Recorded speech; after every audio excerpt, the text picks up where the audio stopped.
we're here, I might as well order 2 dozen sawdust donuts. Welcome to Watch Mojo, and today we're counting down our picks for the top 10 crazy ingredients you didn't know were in your favorite products. Here, try this, Scoop. It looks medicinal.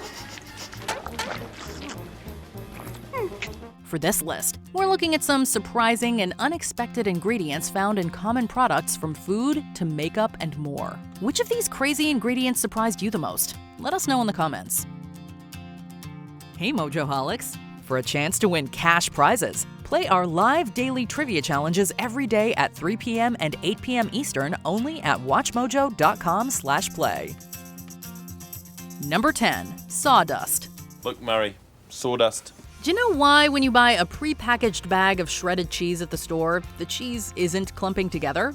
The answer is sawdust. Well, actually, it's cellulose, but cellulose is a fiber starch and is very often derived from actual wood sawdust. And it isn't just used in shredded cheeses either. Her favorite salad bar item is little shredded cheese. From tomato sauces to cake mixes to even some cereals, cellulose is a pretty common ingredient in the food industry.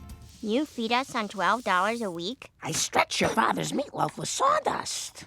The good news is that the stuff passes right through humans without hardly being absorbed. Although, ingesting too much cellulose can produce bloating and gaseous side effects. Number 9. Human hair and duck feathers. If you're out at a restaurant and you find hair in your food, you're likely to call the waiter over and send it back, right? Excuse me, waiter. My fries are ice cold. Hi, I kind of switched with Alex because you keep ordering from him. Feel them, ice cold. Well, turns out you've been eating human hair for years without knowing it, as well as duck feathers and other less appealing ingredients. L-cysteine is an amino acid often used as a dough conditioner and as a tool for extending the shelf life of prepackaged commercial bread. Ooh, jerky. Good shelf life. And how is said amino acid made? Well, there are various methods, but many involve the use of human hair or duck feathers. Cow horns and pig bristles can also be used, just in case you needed another reason to buy your bread from a local bakery. You're eating hair! Number 8. Whale vomit. Ew. Whale vomit and perfume aren't usually thought of as having much in common, but turns out they do. Ambergris, an ingredient often used in perfumes as a way to extend the pretty scent, is whale vomit. You smell my sweet perfume. Okay, maybe not actual whale puke, but it is a waxy substance that forms in the digestive tract of sperm whales. So definitely at least whale vomit adjacent. Even more interesting is how smelly it is when it's fresh, and it isn't until it ages a bit that it acquires the more pleasant odor that makes it so sought after by perfume makers.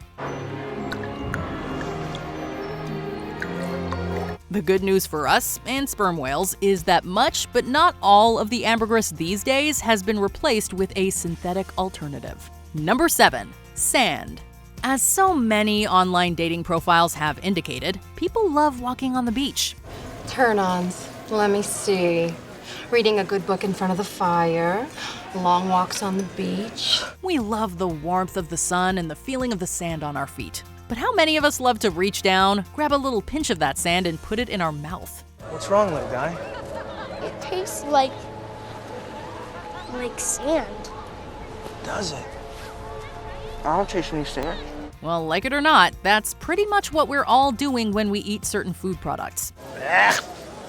Tastes like sand. Silicon dioxide, or silica, is the largest element of sand, and due to its ability to absorb humidity, is used as an anti-clumping agent in foods. Some beverages also use it to keep foaming under control as well. Number 6. Boiled bugs. Ew, gross. Tastes like chicken. Those fake red flowers, that red lipstick and eyeshadow, your strawberry frappuccino from Starbucks. What do all these things have in common? They all have dead, boiled bugs in them. Or at least they used to.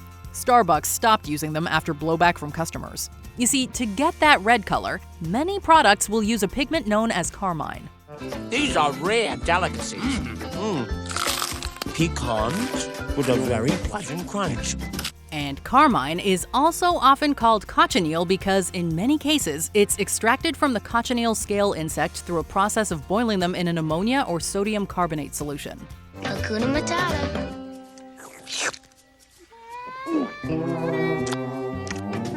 Slimy?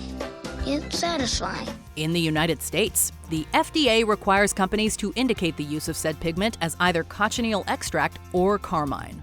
Number 5. Shellac. It probably wouldn't surprise you to know that shellac is used as a finish on wood. In fact, that's what we probably recognize it most for. Hey, you think they shellac this table in-house? But not only does it produce a nice glossy sealed finish to that dining room table, it's also used to do the same thing to many of the foods you eat as well. And stop eating that shellac! Jelly beans and hard candies are often coated with a food-grade shellac. Even apples are sometimes recoated with the stuff to replace the fruit's natural wax, which is cleaned away during the washing process. I've polished an apple or two. And just to add a little more crazy to this one, the resin used to make the shellac comes from secretions of the female lac bug. Number 4. Beaver secretions. When it comes to classic TV, we say leave it to Beaver. What's that? Beauty cream. If we keep him oiled, his skin won't crack. But when it comes to castoreum in some perfumes and food products, we say leave it to Beaver's butt. What is castoreum, you ask?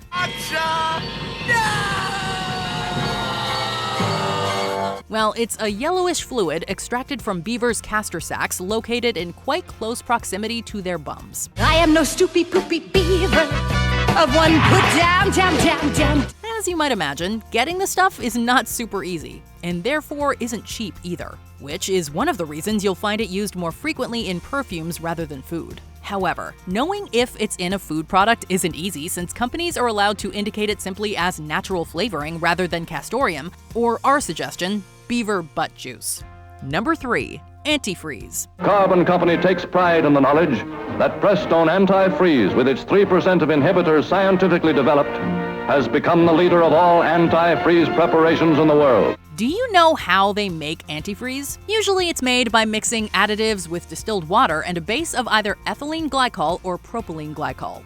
And while none of us would ever drink antifreeze, it's come to our attention that we're pretty much all ingesting propylene glycol throughout our lives.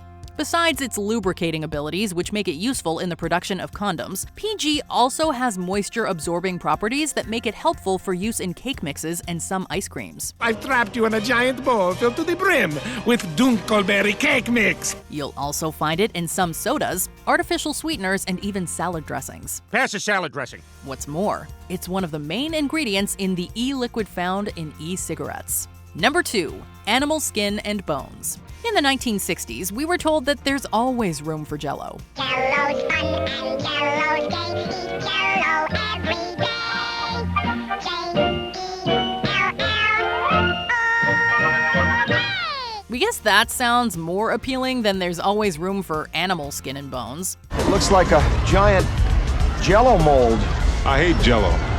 Oh, come on, there's always room for Jell-O. What are we talking about? Well, Jell-O is a gelatin dessert, and gelatin is most often produced from collagen extracted from various animal skin and bones. While it can be produced from fish, most gelatin comes from pork skin and bones, as well as cattle bones and hides, often provided via leftovers from meat production.